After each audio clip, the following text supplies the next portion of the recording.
morning. My name is Stephen Roman. I'm the president and CEO of Global Atomic Corporation, and I'm here with Matthew. In London. In London.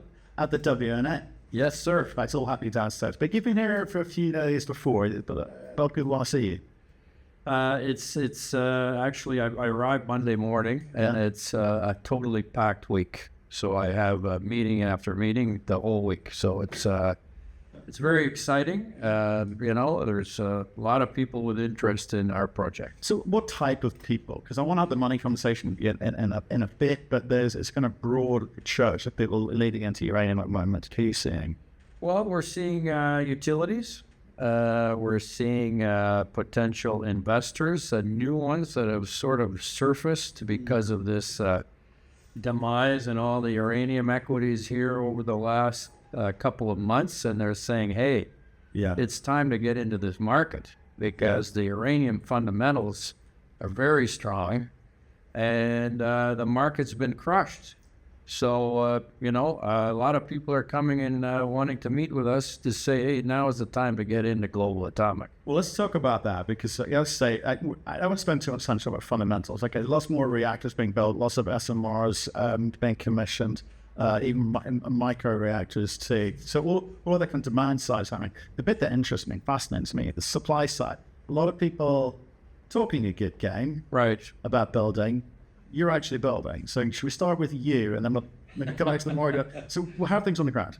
No, things on the ground are great. Yeah, really good. Our earthworks now are complete for the whole acid plant area. So civils will be starting there.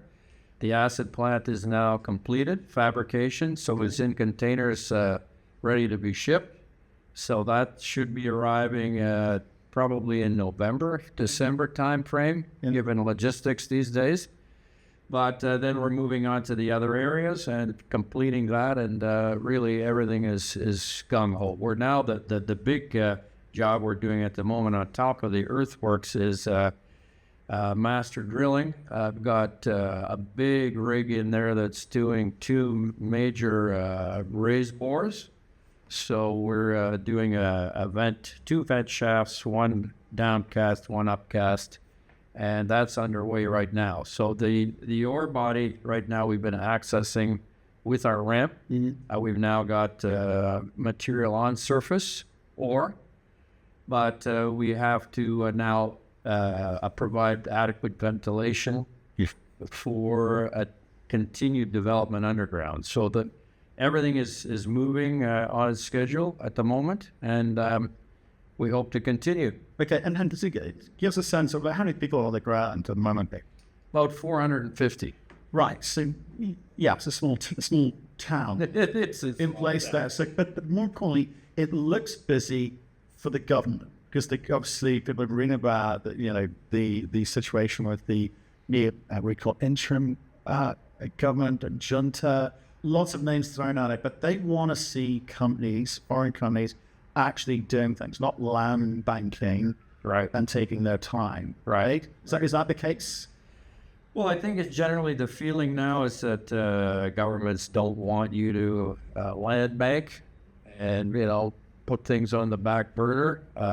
So, we've followed the rules. We've gone by the book and moved things forward. They're very happy with our progress. They've come for a visit, and we've just recently received a letter from the president, and he copied his entire council supporting the project, and he's basically directed everyone in the government to support this project. So support means don't get in the way. As long as these guys keep doing what they're meant to be doing, that's right. We will support them. Yes. Right. Because there are other companies. We've seen runners with the French. We've seen runners with other public companies.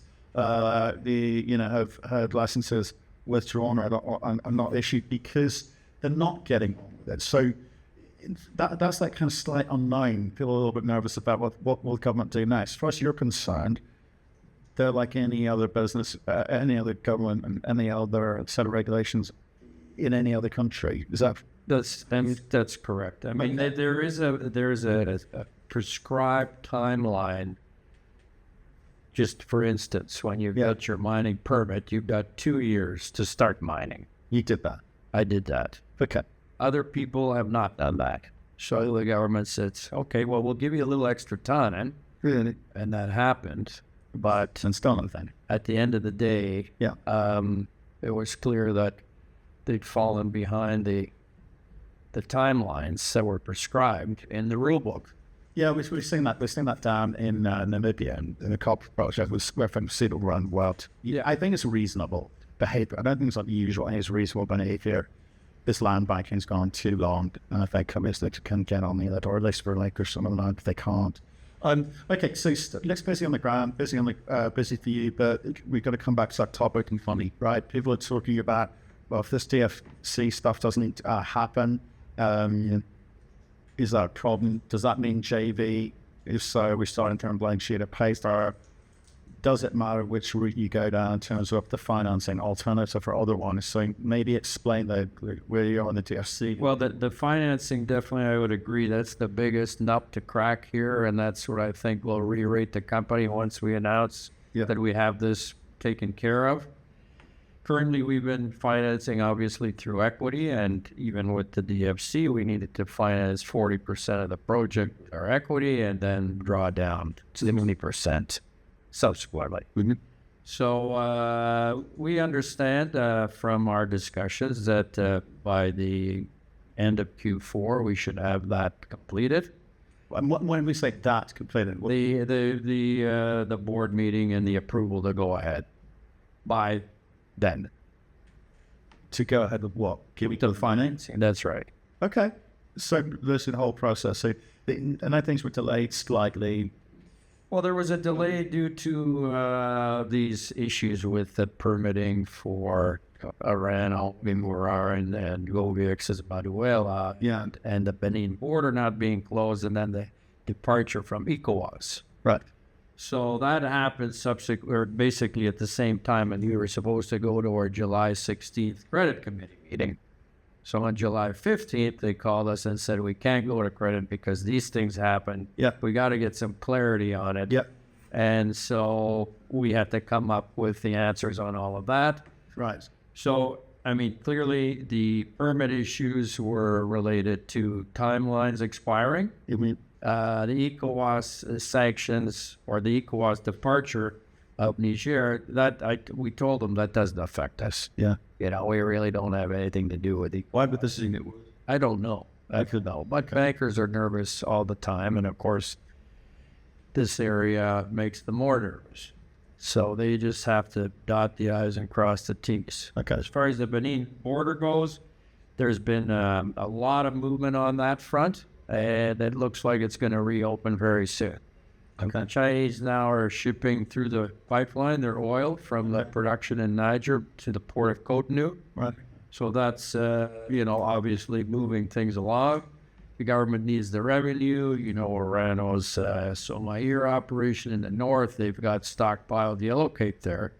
They want that border open so they can move it. But on top of that, the foreign interests, the local interests, the business people in Niger and the business people in Benin, they're both lobbying the government, say you have to open this. There's so much trade and business that we're losing by having this border closed. Government, of course, they said, well, we had concerns that the French were amassing a number of military bases on the other side of the Benin border, and they may attack us. So the Benin delegation said, well, listen, we understand your concern. Why don't you send a delegation to go and visit those sites and see for yourself that there's nothing happening in that regard. So I believe that's been completed, and, that was really the last stumbling block that I'm aware of. Yeah. And it should reopen. Okay. Now at any time. So I guess so that's going to be big for us because of logistics. Absolutely. You're not trying to circumvent. Right. Two things on geopolitics. Obviously, the French were asked politely to trot on. Yes. Back home.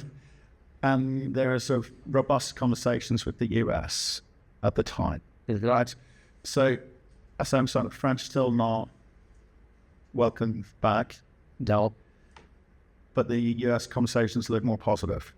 The U.S., I would say, has a good relations with Niger. Right. So they put together a World Bank loan a couple of months ago for $72 million. That money is flowing into Niger.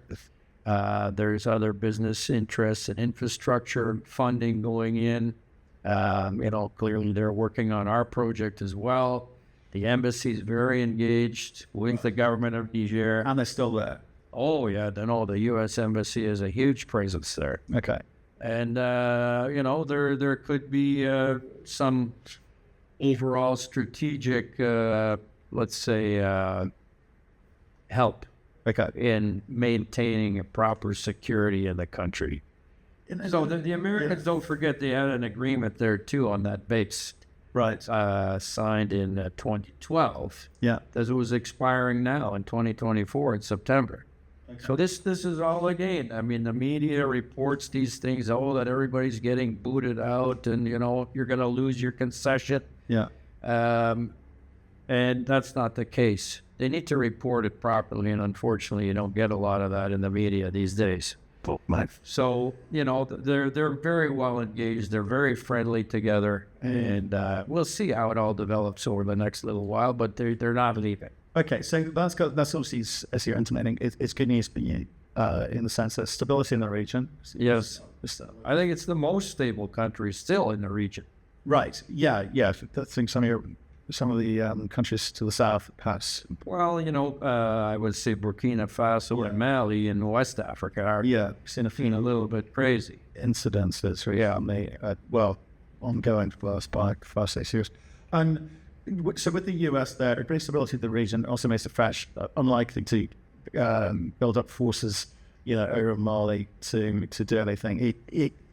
Common sense would dictate that, because I think it would be politic not to with the US in country.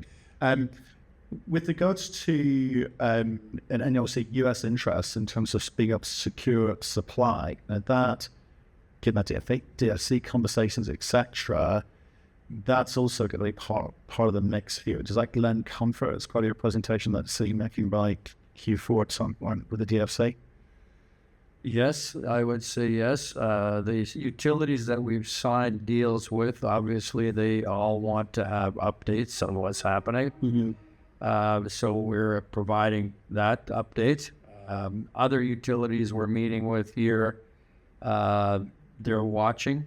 They're still sort of on the fence. They don't want to sign deals until the financing is complete. What's it matter to them? If it's kind of like they need to be binding contracts, that's what you want and that's what your financiers would want. But ultimately, if you can't produce, they're not beholden to unless they're asking for money up front. So how do those contract negotiations work? Well, we find out how much uranium they want, and we put a deal together at a proper pricing mix. Yeah. But isn't it a case of, like, if we produce, yes, you can have X. If we can't produce because something's gone horribly wrong, then they have the ability to walk. Right.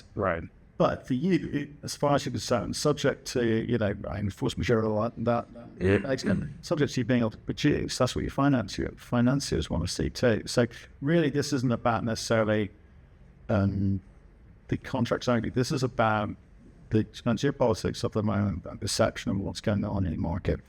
I looked at your share price, and you're down 40% since mid-July. Right. Like a lot of people.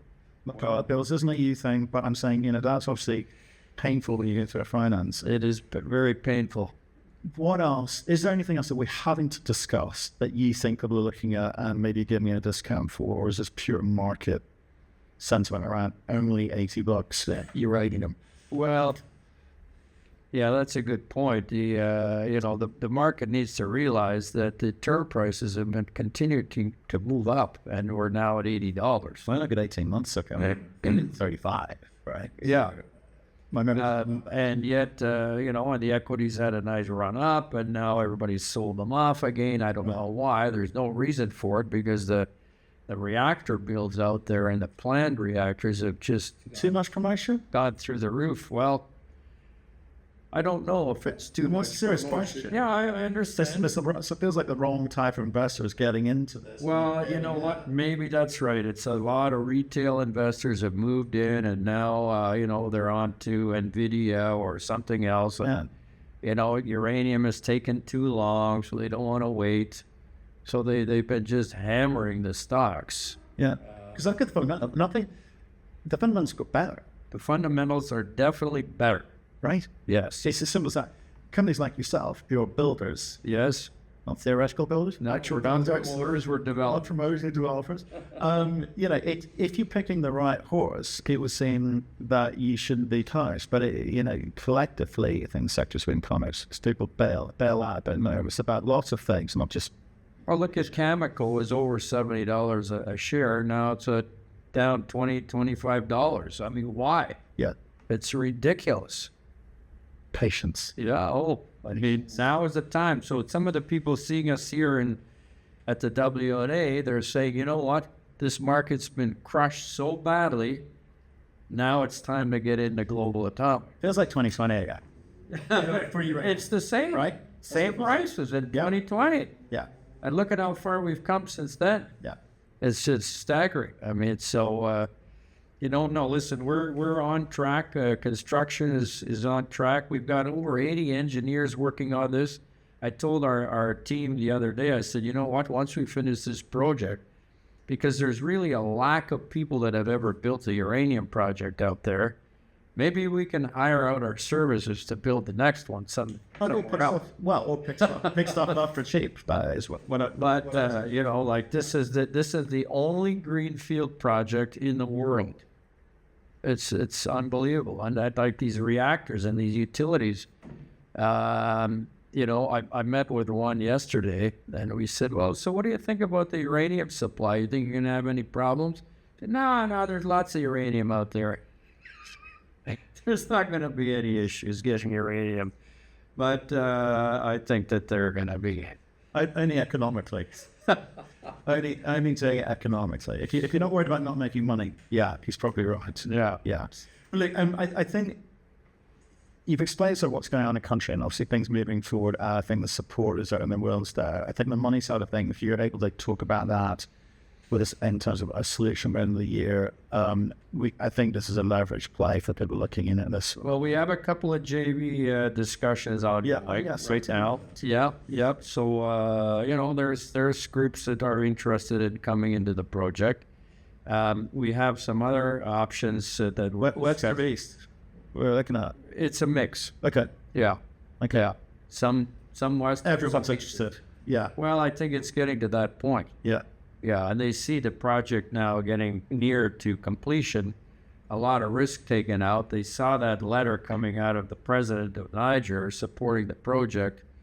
They're just getting a lot more comfort. So them as well as other financial players that are interested. Okay. So, I think over the next 2 months, we're going to have a lot more news coming out about this. And some choices. And some choices to make. Okay. Yeah. I look forward to that. But let you get back on. We'll let you be in Pound in Switzerland. I know you've got a lot more meetings lined up. We have a packed week. So what at the end of this, when you're all the plane on the way home, what's going to make you smile? What do you want to achieve? Well, I would say move the financing a little bit closer to completion. Okay. So some of those conversations are happening here. That's right. Fantastic. Yep. Thank you for your time. Thank you. And pick up that phone as soon as you know. Put out some news. Good man.